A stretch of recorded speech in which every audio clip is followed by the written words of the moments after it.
இது காட்டு ரோஜாங்கிற திரைப்படம் 1963. அதில் கேவி மகாதேவனுடைய இசையமைப்பில் வந்தது தான் இப்போ சொன்ன இந்த பாட்டு எந்த ஊர் என்று. இதில் இது எங்கே இன்ஸ்பிரேஷன் கவிஞருக்கு அப்படின்னா, தனிப்பாடல் தொகுதியில் பட்டினத்தார் பேரில் ஒரு பாட்டு இருக்குது. அது பட்டினத்தாரான்னு தெரியாது, நிறைய ஔவையார் பேரில் இருக்குது, வள்ளுவர் பேர்லேயே கூட பாட்டு இருக்குது, வெண்பா இருக்குது நிறைய. அதில் இது எந்த ஊர் என்றீர் அப்படியே இருக்கு பாருங்க. எந்த ஊர் என்றீர், இருந்த ஊரை நீர் கேளீர், அந்த ஊர் செய்தி அறியீரோ, அந்த ஊர் என்னவா ஒரு ஊர், முப்பாலும் பாழாய் முடிவில் ஒரு சூனியமாய் அப்பாலும் பாழ் என்று அறி அப்படின்னு ஒரு சித்தர் பாட்டு. முப்பாலும் பாழாய் முடிவில் ஒரு சூனியமாய் அப்பாலும் பாழ் என்று அறி அப்படி. எந்த ஊர் என்றவனே இருந்த ஊரை சொல்லவா, அந்த ஊர் நீயும் கூட அறிந்த ஊர் அல்லவா. சரிதானா? உடலூரில் வாழ்ந்திருந்தேன், உறவூரில் மிதந்திருந்தேன். ரொம்ப பச்சையாக சொல்லக்கூடிய ஒரு விஷயத்தை இவ்வளோ நாகரிகமாக உடலூரில் கரு உருவாகிறது ஆணுடைய உடம்பு தான். புருஷ கர்ப்பம் 3 மாதம்ட்டு நம்முடைய சாஸ்திரத்தை அது ஒன்று உண்டு. அது உறவுக்கு அப்புறம் தான் அது டிரான்ஸ்ஃபர் ஆகுது அந்த இடத்துக்கு. அப்புறம் தான் கருவூரில் வருது. ஐயோ, இந்த ஒரு மடமாதுன்னு அருணகிரிநாதர் பாட்டு மாதிரியே, பட்டினத்தார் பாட்டு மாதிரி இந்த ரேஞ்ச். ஆமாம்.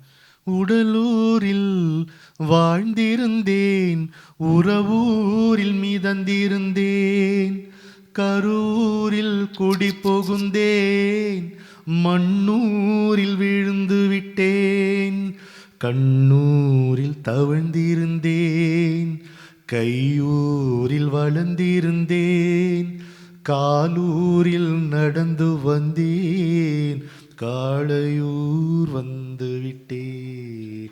அந்த ஸ்டேஜஸ் ஆஃப் லைஃப் இன் அழகா சார். காளையூர் வந்த அப்புறம் என்ன ஆகும்? வேலூரை பார்த்து விட்டேன், விழியூரில் கலந்து விட்டேன், பாலூரும் பருவம் என்னும் பட்டினத்தில் குடி புகுந்தேன். எந்த ஊர் என்றவனே இருந்த ஊரை சொல்லவா, அந்த ஊர் நீயும் கூட அறிந்த ஊர் அல்லவா. காதலூர் எப்படி மாத்திர பாருங்க கேவி மகாதேவன். காதலூர் காட்டியவள் காட்டூரில் விட்டு விட்டாள், கன்னியூர் மறந்தவுடன் கடலூரில் என்னங்க மாஸ்டர் பீஸியா.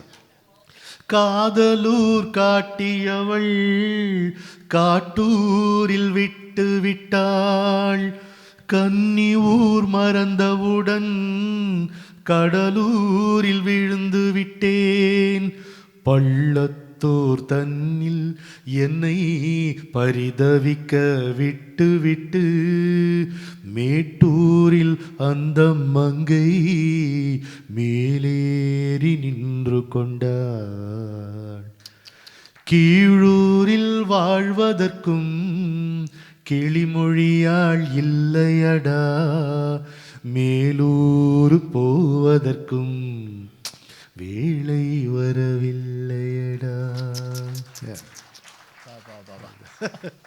எங்கேயோ போயிடுச்சு.